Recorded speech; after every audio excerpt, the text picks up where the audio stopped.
Hello friends, welcome back to my YouTube channel Plants, Pots and Bonsai. I am Pranav here. একটি table কামিনী উপর সামান্য একটু trimming এর কাজ করব আজ। এই টেবিল কামিনী বনসাইটি আমি কয়েক বছর যাবত এটিকে লালন পালন করছি।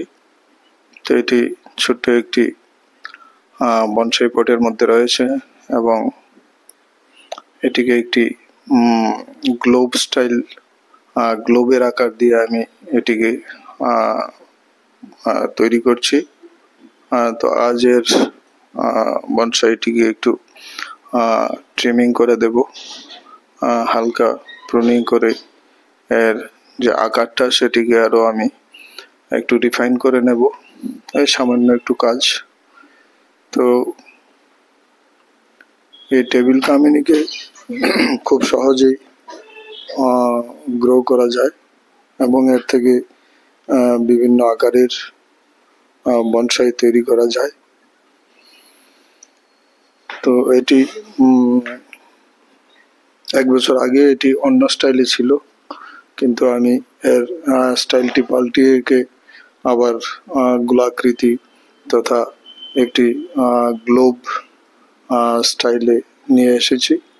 তাই আজ এর উপর একটু কাজ করছি এবং আমার টেবিল কামিনী বনসাইটি কেমন হয়েছে সেই ভিডিওটি আমার দর্শক বন্ধুদের সঙ্গে আমি এখানে শেয়ার করছি। তা আমি এটাকে আজ একটু হালকা প্রুনিং করে এর আকারটাকে আরো একটু মসৃণ এবং সুন্দর করে করার জন্যই এই কাজ করছি।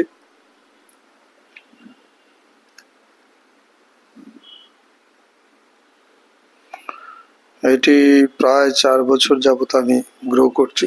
ছোট্ট একটা কাটিং এর চারা থেকে আমি একে বড় করছি।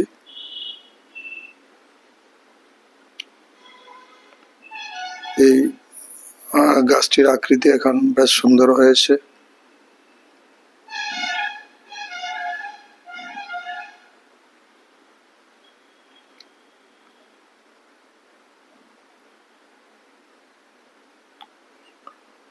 ক্ষুদ্র ক্ষুদ্র সবুজ পাতায় একটি গ্লোব স্টাইলের টেবিল কামিনী দেখতে বেশ সুন্দরই লাগে।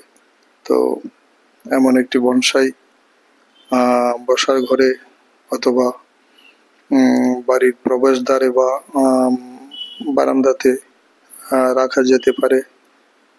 এতে যে অ্যাম্বিয়েন্সটা সেটা খুব সুন্দর হয়। তো আর এই গাছের তেমন বিশেষ কোনো যত্নের প্রয়োজন হয় না। মাঝে মাঝে কিছু সার প্রয়োগ করে এবং জলের মাত্রাটা ঠিকঠাক রাখতে পারলেই এই গাছটি সহজেই বেড়ে ওঠে এবং এই গাছটি একবার বেঁচে গেলে সেটি মরার বা গাছটি মরে যাওয়ার কোনো সম্ভাবনা থাকে না, যদি সামান্য একটু যত্ন করা হয়।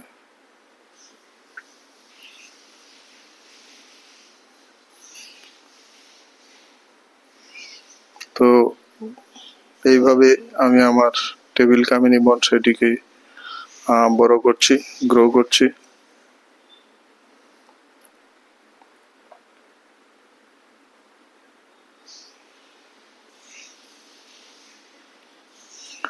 তো আশা করি ভিডিওটি ভালো লাগবে। ভালো লাগলে একটি লাইক করতে অবশ্যই ভুলবেন না।